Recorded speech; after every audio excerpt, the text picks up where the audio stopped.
dangerous person on the planet. And if he catches on before I've killed him, then he will put a bullet in my head. Relax. Don't tell me to relax, Happy. How can I relax when I messed up so bad? I trusted Beck, right? I thought he was my friend, so I gave him the only thing that Mr. Stark left behind for me, and now he's gonna kill my friends in half of Europe, so please, do not tell me to relax. I'm sorry, Happy. I'm sorry I should have shot. I just really miss him.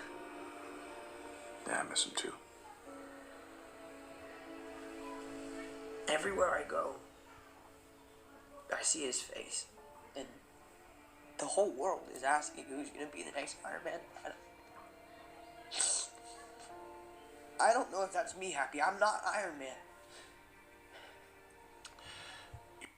तुम iron man नहीं हो और न ही कभी बन पाओगे। Tony की जगह कोई नहीं ले सकता, खुद टोनी भी नहीं। वो मेरा बेस्ट फ्रेंड था, पर एक नंबर का संगी। अपनी हर डिसीजन को लेकर वो डबल माइंडेड रहा करता था।